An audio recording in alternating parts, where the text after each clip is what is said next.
Bonsoir. Alors, je vais faire venir sur la scène, et non pas hors scène, les 4 intervenants avec qui nous allons essayer d'avoir une conversation autour de notre thème. Donc, si vous voulez bien venir, Eric Alt, Jean-Paul Philippe, Chantal Cutajar et William Bourdon, avec qui nous allons discuter.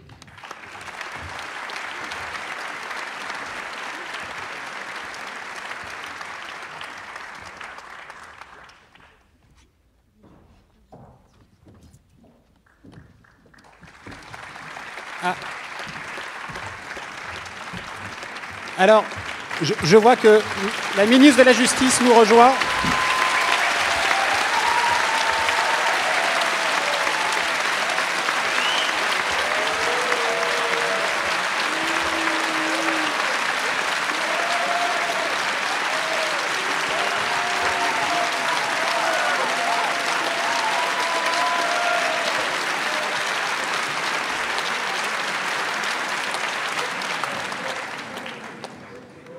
Et vous le croirez ou non, ce n'était pas prévu. Alors, on a intitulé cette première conversation, il y en aura une seconde animée par Antoine Peillon tout à l'heure, lutte contre la corruption, la France sous armée, la justice sous armée, puisque notre propos n'est pas de dire que, quitte à choquer, que la corruption existe depuis Cicéron, nous savons que c'est le cas.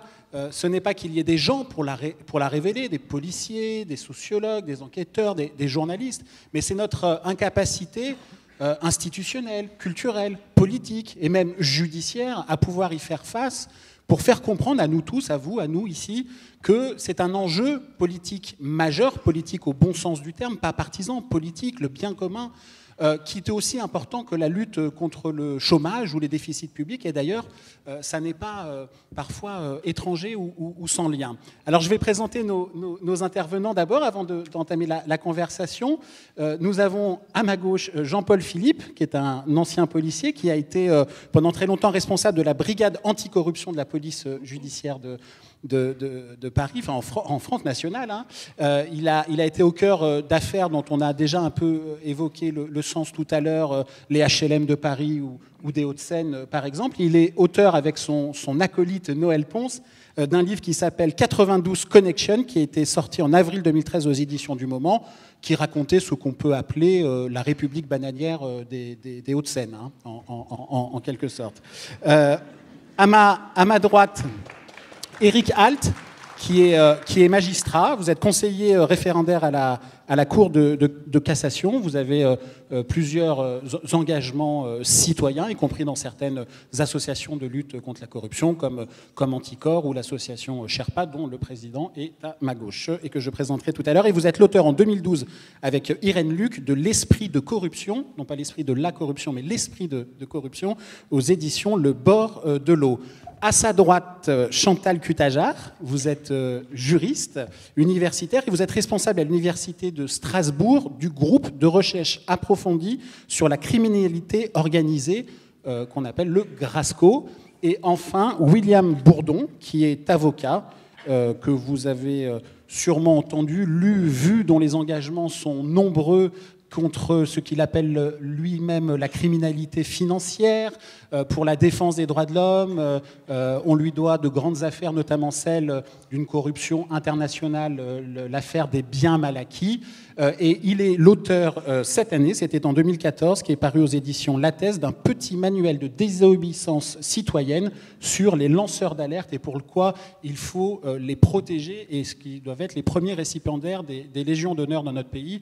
Et ce n'est malheureusement pas le cas, comme nous en avons tous l'enseignement au fil de nos travaux. Alors, je vais commencer avec Jean-Paul Philippe, peut-être par l'anecdote, parce que parfois, le petit événement, en tout cas celui que l'on croit tel, nous dit plus que les faits et les personnes en question. Et dans votre livre 92 Connection, vous rappelez un épisode que vous avez connu. C'était le 10 février 1995, en pleine affaire des HLM des Hauts-de-Seine, donc du 92.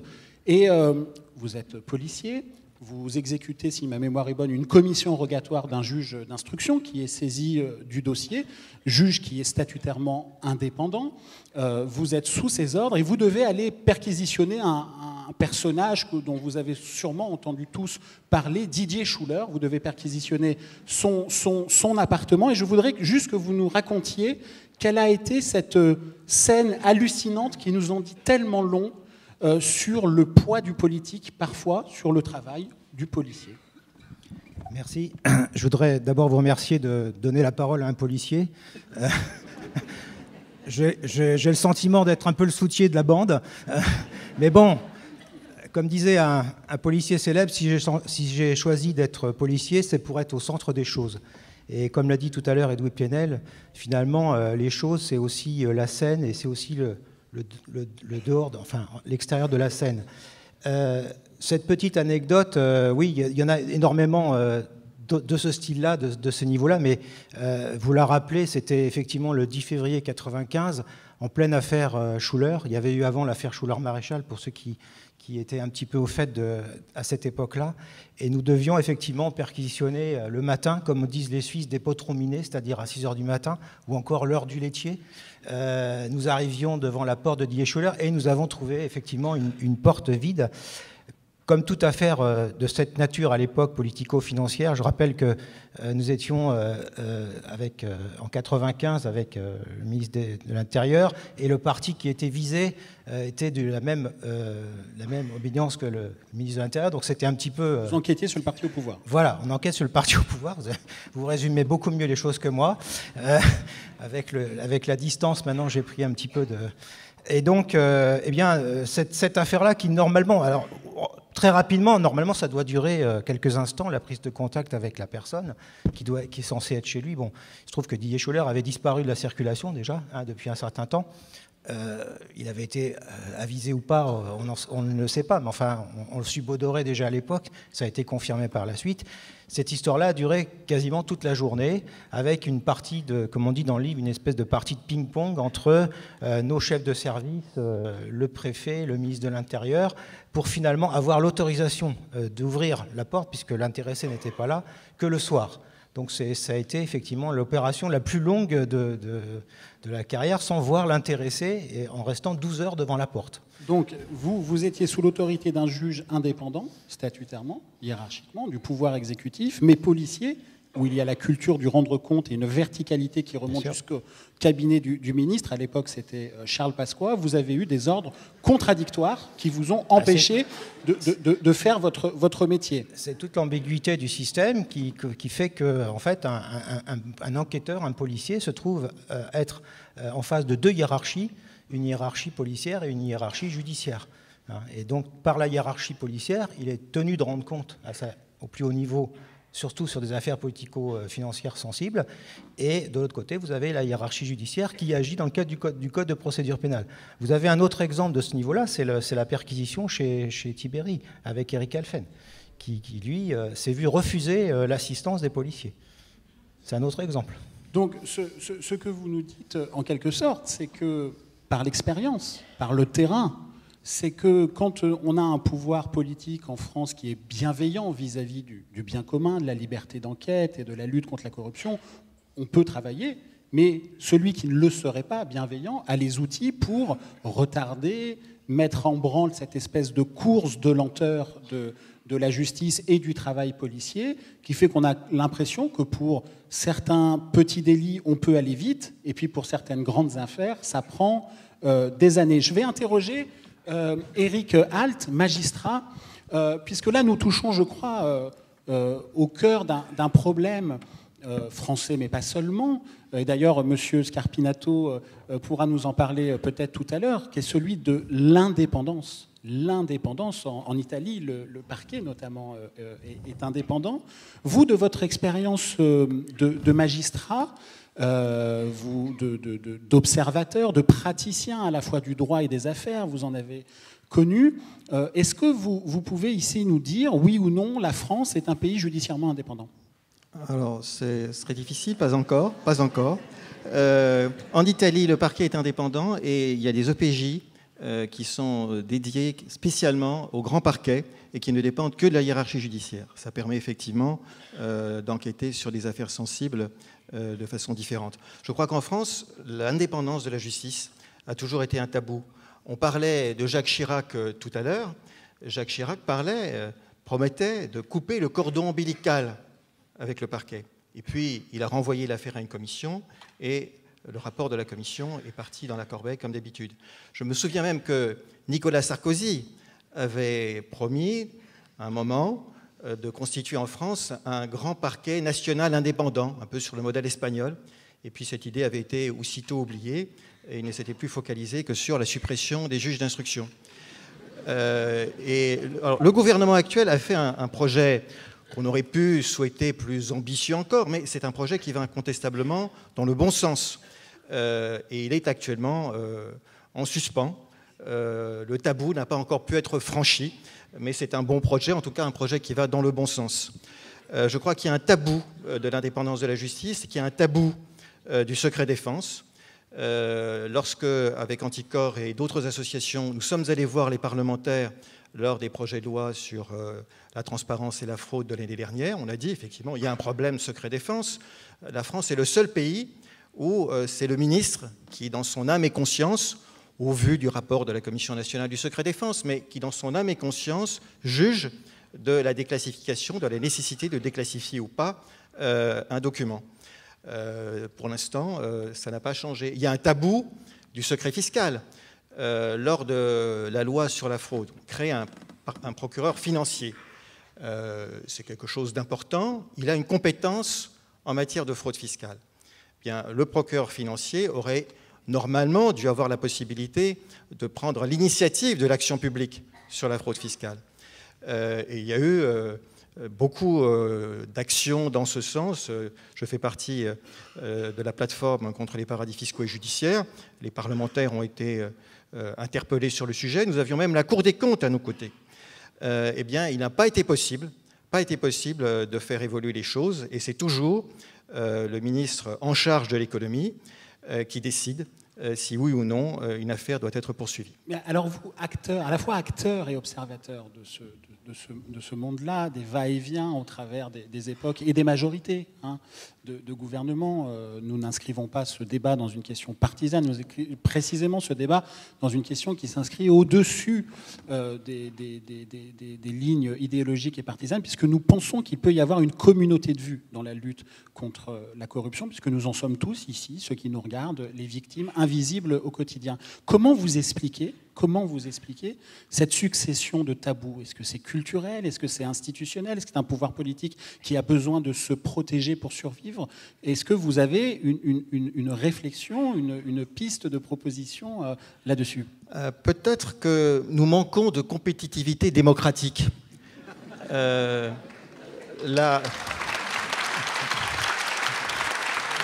veux dire, on se sert trop de la loi. Et c'était notamment le cas, je pense, des lois fraude et corruption, même s'il y a des avancées techniques incontestables, et il faut saluer ces avancées techniques. Mais c'est vrai que c'était une loi qui était faite pour communiquer une volonté politique, et pas une loi pour changer radicalement les choses. Et puis ensuite, la loi est dure et la pratique est molle. Tocqueville.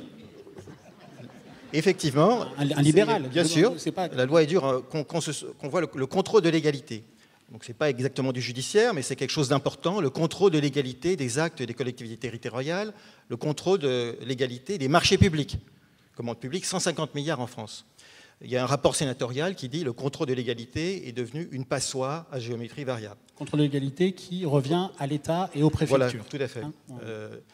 Donc là, un problème. Et puis, parfois, le légal et l'illégal se confondent, notamment en matière fiscale. On parle d'évasion fiscale et de fraude fiscale. Entre les deux, il y a l'abus de droit. Parfois, c'est l'épaisseur d'une feuille de papier à cigarette. Puis qu'on se souvienne du débat un peu surréaliste qu'on a eu il y a quelque temps sur le point de savoir si on devait intégrer dans le PIB les questions de la criminalité. Il y a eu un débat sur le point de savoir si la prostitution, la drogue, ça devait entrer dans le PIB. Donc là, et puis, ce qu'on disait tout à l'heure, dans certaines circonstances, l'illégalité, la criminalité est au centre du système. Je cite par exemple un sujet qu'on aborde peu, qui est le trading à haute fréquence. Effectivement, c'est un sujet gigantesque, c'est un contrôle qui est quasiment inexistant, et il y a une richesse considérable qui s'évapore. Et donc je pose effectivement la question aussi de savoir si la France vit au-dessus de ses moyens ou si elle ne vit pas au-dessous d'un certain nombre de ressources dont elle est privée. Le trading à haute fréquence, c'est... Voilà, ce sont des robots. La spéculation boursière à la nanoseconde. Tout à fait, absolument. C'est un délit d'initié institutionnalisé qu'on ne contrôle pas. Voilà. Ce que vous nous dites, en quelque sorte, c'est que ce qui pose problème, ce n'est pas toujours ce qui est illégal, c'est aussi ce qui peut être considéré comme légal. Et nous sommes là dans les champs qui ont été travaillés par un certain nombre de sociologues, la corruption blanche, la corruption grise et la corruption noire, plus ou moins tolérée par les citoyens et ou le pouvoir politique.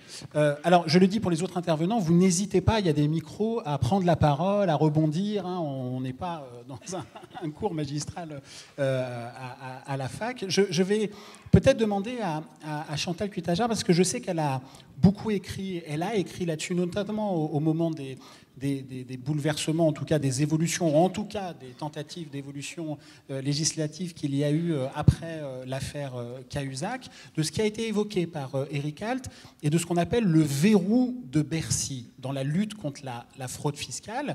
Est-ce que vous pouvez d'abord nous expliquer ce qu'est le verrou de Bercy et pourquoi, d'après vous, peut-être il faudrait le faire sauter ? Très bien. Alors peut-être, avant de répondre justement à cette question, je voudrais dire que le titre de la table ronde, la France sous-armée pour lutter contre la corruption, je voudrais dire que si la France est sous-armée, c'est parce qu'elle le veut bien. Et cela, ce n'est pas moi qui le dis, ce sont des rapports de l'OCDE sur la corruption dans les affaires commerciales transnationales, et c'est le GRECO, le groupe d'action contre le groupe d'État contre la corruption, qui est un organe du Conseil de l'Europe. On aura peut-être l'occasion d'y revenir tout à l'heure. En ce qui concerne le verrou de Bercy, mon Dieu. Expliquez d'abord déjà ce que c'est, parce que le verrou de Bercy, qu'est-ce que c'est ? C'est tout simplement le fait que pour poursuivre la fraude fiscale en France, il faut l'accord, l'avis préalable d'une commission qui s'appelle la Commission des infractions fiscales, qui est saisie par le ministre du Budget. Donc il n'est pas possible, en clair, de poursuivre la fraude fiscale sans l'accord de l'administration fiscale. C'est quand même assez étonnant, puisque dans l'affaire Cahuzac, si elle devait se reproduire, eh bien, le ministre du Budget serait à nouveau obligé de donner son accord pour que des poursuites puissent être dirigées contre lui. Des poursuites pénales. Hein. Pénales, absolument, pénales. Des poursuites pénales. Alors, je dois dire que cette question a été fortement débattue.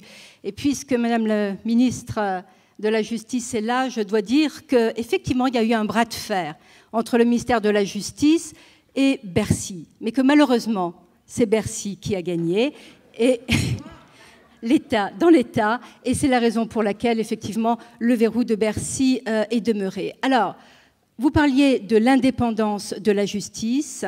Il y a déjà ce problème qui est relevé par les instances internationales, la Cour de justice, la Cour européenne des droits de l'homme, sur le manque d'indépendance du parquet. Et aujourd'hui, avec un procureur financier placé sous la tutelle de l'administration fiscale, vraiment, je crois qu'on atteint le summum et que cette disposition ne passerait pas le cap d'un recours en inconstitutionnalité, d'une question prioritaire de constitutionnalité, mais la question se pose de savoir qui va la poser.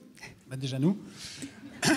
Alors, pour poursuivre la discussion et filer le propos sur ce que vous dites, pour qu'on comprenne bien, le procureur de la République, qui, je le rappelle, est un magistrat qui n'est pas indépendant statutairement, et la Cour européenne des droits de l'homme ne nous rappelle suffisamment, est celui qui, en France, le magistrat qui a ce qu'on appelle, je parle sous le contrôle des professionnels, l'opportunité des poursuites, c'est-à-dire c'est lui qui décide d'ouvrir une enquête ou pas. La fraude fiscale est considérée comme un délit pénal, il ne peut pas le faire s'il n'a pas l'avis du pouvoir exécutif, c'est-à-dire du ministère du Budget. Est-ce que vous considérez, je vous pose la question, mais d'autres, n'hésitez pas à répondre, est-ce que cela ne témoigne pas d'une sorte d'impensé politique qui fait que la fraude fiscale, au fond, ça ne serait qu'un problème financier pour les finances publiques et que ce ne serait pas une attaque qui a des conséquences sociales pour nous tous et qui, par conséquent, mérite d'être punie pénalement, puisque moi, journaliste, j'ai rencontré plusieurs, notamment des ministres sur cette question, me disaient, mais oui, mais le verrou de Bercy, c'est ce qui nous permet de négocier avec le fraudeur fiscal. C'est-à-dire, soit vous remboursez ce que vous nous devez, quand on vous a chopé, soit, il y a l'épée de Damoclès, on vous poursuit pénalement. Mais pourquoi on ne devrait pas considérer, je pose la question, que quand on est un fraudeur fiscal, c'est ceinture et bretelles, c'est amende fiscale et poursuite pénale, puisqu'il y a quand même un délit...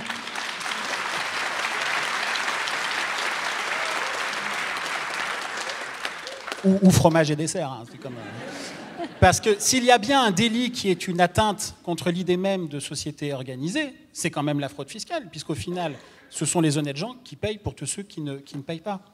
Absolument. Je crois que vous avez pointé le cœur du problème, c'est que dans notre pays, on considère que la fraude fiscale, eh bien, c'est une espèce de sport et que, après tout, ça n'est pas très grave.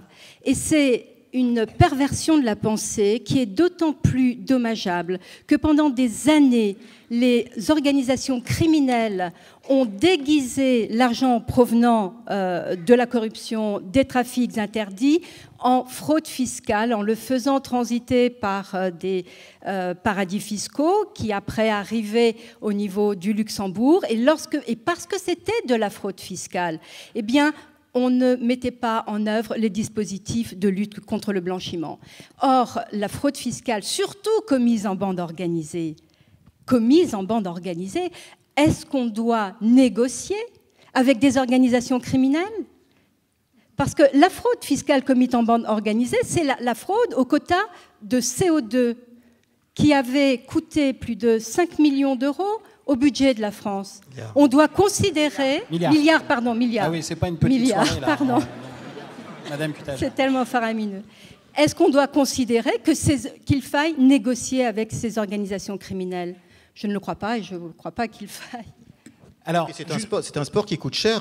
Je rappelle qu'Antoine Peillon a écrit ces 600 milliards qui manquent à la France.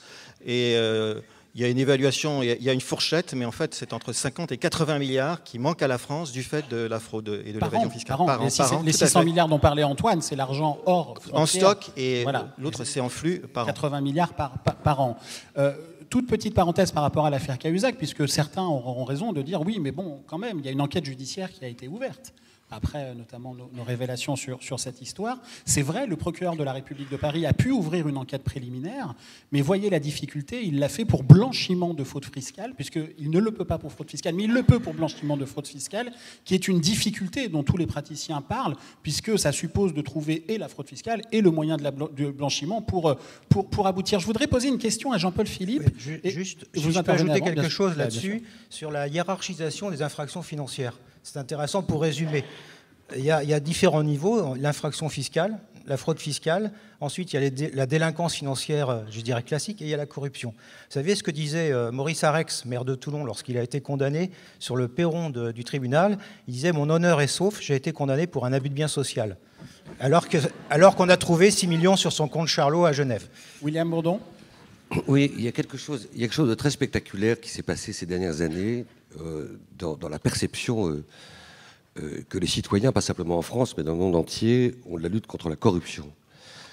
C'est-à-dire qu'en écho à cette universalisation, en quelque sorte, de cette intolérance citoyenne à la corruption, il y a eu aussi ce ressenti que la lutte contre la corruption ne devait pas s'arrêter à la corruption stricto sensu. Et que ce qui était en cause, c'était au fond tout ce qui endommageait, intoxiquait, polluait l'intégrité dans la décision de l'agent public, voire dans la décision de l'agent privé.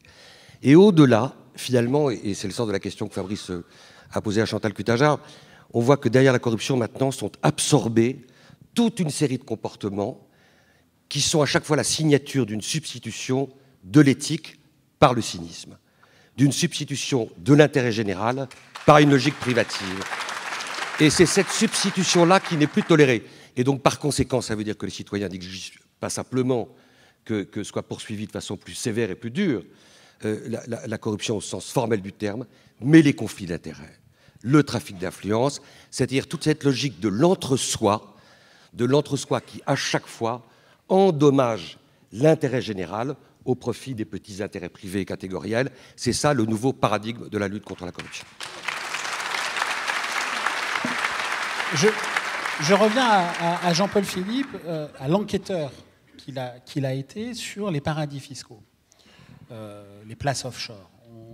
On a peut-être parfois trop tendance à considérer que ce sont les lieux de l'évitement de l'impôt pour se soustraire à la solidarité nationale, ce qui est un sport pour certains. Et d'ailleurs, un de vos collègues, pour l'anecdote, me racontait il y a quelques années que dans un dossier, ils avaient identifié quelqu'un qui était mouillé dans des affaires, et ils avaient calculé, ils s'étaient amusés à cela, les policiers, que ce qu'il avait dépensé en gestionnaire de fortune, en mise en place de comptes offshore, en stratégie de dissimulation, était plus élevé que l'impôt dont il aurait dû s'acquitter en France. J'ai une question sur ce qu'on oublie. Ce que je veux dire par là, c'est que le paradis fiscal, c'est aussi la boîte noire qui, au mépris des lois nationales et communes, permet de cacher la provenance et la destination de l'argent sale. Est-ce que vous, dans vos enquêtes, ça a été une sorte d'invariant, le paradis fiscal, et est-ce qu'on se heurte à des difficultés de cette espèce? J'ai cru comprendre qu'un ancien candidat parlait d'un ennemi sans visage, de cette finance impalpable en dehors de nos frontières. Est-ce que c'est un compagnon de route de vos enquêtes, le paradis fiscal? Alors, il faut rappeler pourquoi le paradis fiscal est important dans une enquête de corruption, tout simplement parce que quand vous avez un corrupteur et un corrompu, vous avez les deux côtés le pacte de corruption. Si vous avez une manipulation d'un marché public, de l'autre côté, vous avez le paiement d'une commission. Or, le paiement de cette commission, elle est constitutive d'une caisse noire dans l'entreprise, par l'entreprise. Or, cette caisse noire constituée par l'entreprise va se faire forcément dans un endroit où il est plus difficile d'aller investiguer. Donc, évidemment, l'enquête de corruption nous amène forcément sur les gros montants, évidemment, sur petite corruption, on ne passe pas par un paradis fiscal, mais l'enquête de corruption nous amène invariablement dans les paradis fiscaux. Ce qui fait la difficulté... Invariablement. Invariablement. Ce qui fait la difficulté de cette enquête-là. Puisque, encore jusqu'à une période relativement récente, depuis il y a eu quand même des efforts de fait, on a dû le noter, certains hommes politiques ont effectivement dit que les paradis fiscaux seraient quasiment supprimés à une échéance brève. Ça avait été dit, non, la phrase exacte, pardon, c'était les paradis fiscaux n'existent plus. N'existent plus, oui, c'est encore 2009. Plus, oui, vous avez raison. Je pense qu'ils existent encore une certaine... Bon, quand on regarde bien comment ça se passe sur la convention OCDE, on a trouvé dans les enquêtes des stratégies de contournement de la convention OCDE. C'est-à-dire que les entreprises ont trouvé des systèmes. Il faut remonter au FCPA américain. C'est un peu compliqué ici, mais si vous voulez, les entreprises savent comment faire pour contourner la convention OCDE. Donc pour continuer à faire de la corruption, tout en disant qu'on est dans un système d'éthique absolue. Je voudrais peut-être, si vous me permettez, intervenir sur ce point-là, sur la problématique des paradis fiscaux. Qu'est-ce qui caractérise un paradis fiscal par rapport aux questions qui nous intéressent ici? Eh bien, c'est la possibilité d'utiliser des structures juridiques qu'on appelle les sociétés écrans, qui empêchent d'identifier le bénéficiaire réel. Et cette possibilité de créer des structures écrans n'existe pas que dans les paradis fiscaux exotiques. La possibilité d'utiliser des sociétés écrans, c'est-à-dire dont l'administrateur, dont les actionnaires sont des prête-noms, et c'est tout à fait légal, existe au cœur même de l'Europe, existe au Luxembourg, existe à Malte, existe à Gibraltar, existe aux Pays-Bas, existe dans ces pays-là. Et c'est la raison pour laquelle si on veut vraiment, si on prend la décision politique d'éradiquer ces sociétés écrans, de les neutraliser, alors on arrivera à mettre fin à ces dispositifs. Et donc, pardon, oui, je vous remercie de pouvoir me laisser le dire. Mes travaux ont été consacrés depuis 20 ans à cette problématique-là, et voyant que au niveau juridique, ça n'avançait pas, eh bien, avec quelques autres universitaires, on a monté une réflexion, et puis on s'est dit que le seul moyen, c'est d'en appeler à la société civile. Et nous avons, avec un comité citoyen composé de 9 pays européens, lancé une initiative citoyenne européenne pour demander à la Commission européenne de légiférer au moyen d'un règlement pour imposer la transparence des sociétés écrans. Et ça, c'est vraiment...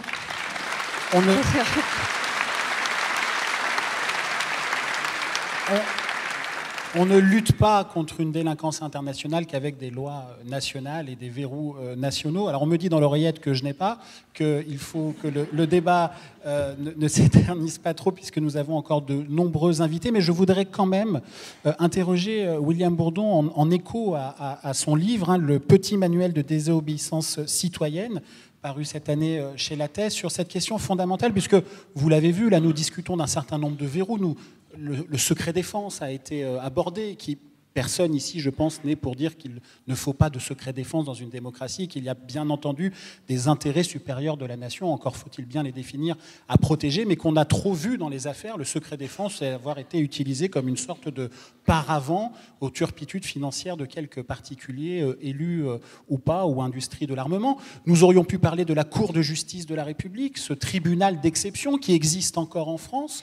Peut-être vous ne le savez pas, mais vous savez que nos ministres, quand ils commettent un délit, ou supposé tel, et qu'on doit enquêter contre eux, ils ne relèvent pas du droit comme nous tous, en tout cas pas de la même juridiction. Ils ont un tribunal d'exception qui est la Cour de justice de la République, qui a fait la preuve au fil des ans, disons, de la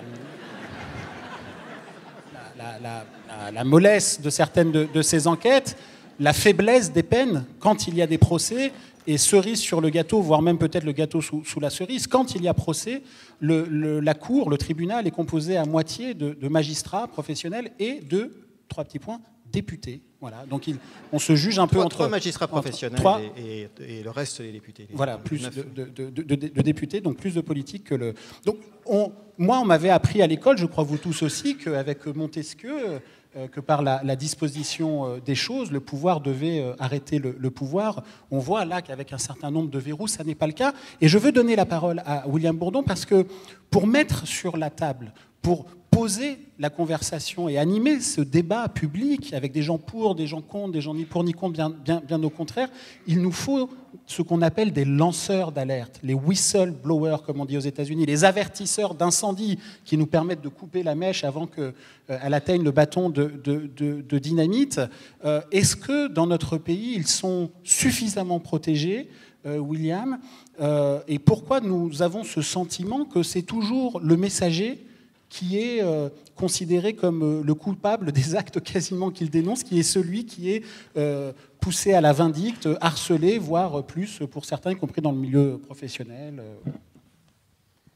Oui, c'est très spectaculaire, l'explosion des lanceurs d'alerte à travers le monde depuis quelques années. S'il y a vraiment quelque chose qui suscite un vertige, c'est l'inflation, on le voit tous les jours, de ces passages à l'acte, de ces logiques de rupture, de ces logiques de révolte citoyenne qui font que parfois, au prix de leur vie, évidemment dans les pays où il n'y a aucune espèce de secours, du côté du journaliste, du côté du juge, mais tout simplement au prix de leur mort professionnelle, plus tragiquement et plus banalement en France et dans les pays européens, des citoyens voient dicter par l'injonction de leur conscience cette obligation citoyenne de venir donner l'alarme pour faire écho à la définition anglaise de lanceur d'alerte, le whistleblower, puisque c'est au XIXe siècle que cette notion est née aux États-Unis. Alors il y a un formidable paradoxe dans ce succès du lanceur d'alerte, c'est que c'est en même temps le témoignage d'un terrible aveu d'impuissance. C'est-à-dire que si les citoyens avaient confiance dans le fait qu'au sein de l'État, et spécialement au cœur des missions régaliennes de l'État, ou au sein des grandes institutions financières de la planète, des grandes banques, qui nous serinent comme une nouvelle religion, qu'elles sont devenues maintenant les nouveaux bienfaiteurs de l'humanité. On le voit dans les aéroports, dans les chartes anticorruption. Si cette autorégulation était autre chose qu'une gigantesque farce mondiale et planétaire, les lanceurs d'alerte en creux n'auraient pas cette obligation impérieuse d'exister comme ils l'ont aujourd'hui tous les jours. Alors, la loi fait des progrès, on ne va pas rentrer dans le détail aujourd'hui. En France, on est plutôt dans un étiage moyen. On n'est pas encore au niveau des recommandations du Conseil de l'Europe. Il y a encore des projets sur la table. Mais ce qui est sûr, et c'est ça vers quoi il faut aujourd'hui tendre, c'est que plus les secrets sont instrumentalisés pour réaliser des profits les plus coupables, plus ils sont le masque funèbre de la plus grande cupidité, plus c'est là où les lanceurs d'alerte ont le plus besoin d'être protégés, et plus c'est là où ils sont le plus menacés. Et c'est donc cette difficulté dont doit aujourd'hui se saisir le législateur. Et je vais vous donner un exemple très simple. Je défends un certain nombre de lanceurs d'alerte qui ont essayé en interne, au sein d'un certain nombre de banques françaises, en allant voir un peu benoîtement, un peu naïvement, sans mesurer qu'ils se jetaient dans la gueule du loup leur hiérarchie en disant « je ne peux pas supporter de cautionner l'opération de blanchiment dont vous voulez que je vienne la ratifier et la valider ». Ces gens-là, aujourd'hui, sont dépourvus de protection et de bouclier. Ils sont dépourvus de protection et de bouclier tant qu'il n'existera pas une autorité administrative indépendante, que j'appelle de mes voeux dans ce livre, qui existe au Canada et dans bien des pays, c'est-à-dire une enceinte où ils viendraient pouvoir dialoguer dans une logique de citoyenneté, voire éventuellement dans certains cas, dans les cas les plus difficiles, d'anonymat, pour organiser dans un canal sécurisé la transmission de cette information si cruciale pour la défense de l'intérêt général à des journalistes, à l'autorité judiciaire, en s'immunisant d'une façon efficace, et non pas comme c'est le cas aujourd'hui, parce qu'ils sont aujourd'hui victimes de toutes les possibilités qu'aggrave en même temps cyniquement la crise économique, c'est-à-dire les intimidations, les représailles, la marginalisation, les humiliations, et qu'ils trouvent donc une espèce de sanctuaire, d'abri, qui les immunise contre tout ce qui les met en risque aujourd'hui, c'est-à-dire la perte de son emploi, le licenciement ou la révocation lorsqu'on travaille dans une administration. Merci William Bourdon. Notre discussion trop courte, mais d'autres vont arriver, passionnante, doit prendre fin.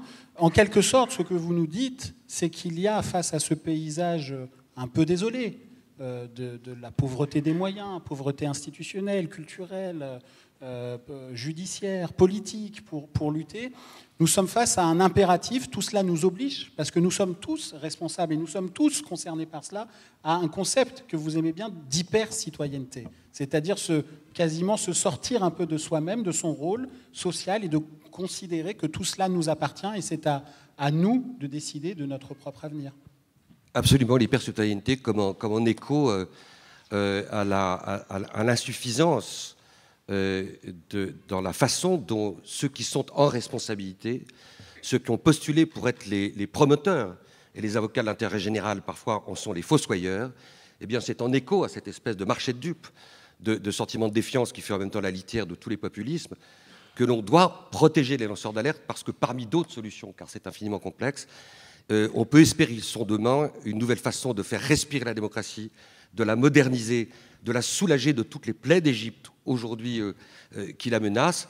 Et ils sont un témoignage, pas simplement en France, mais dans le monde entier, du fait que de plus en plus de citoyens se considèrent de gré ou de force, de façon préméditée ou spontanée, naïvement ou parfois de façon un peu délibérée, tous porteurs d'un fragment d'un intérêt général, d'un intérêt public de plus en plus mis en péril par la logique de l'hypersécurité, celle qui est manipulée au nom de l'hyperterrorisme, et aussi la logique de l'hyperprofit, celle qui aujourd'hui sous-tend la logique de la planète finance, dont on voit bien qu'elle dévore l'économie réelle au prix parfois de toutes les paupérisations et des précarisations. Vous avez compris. Vous avez compris, vous êtes Nous sommes les hyper-citoyens. Tout cela ne tient qu'à nous. Je remercie Jean-Paul Philippe, William Bourdon, Chantal Cutajar et Éric Alt d'avoir participé à cette première discussion. Et Benoît Colomba va introduire la suite de notre soirée. Merci.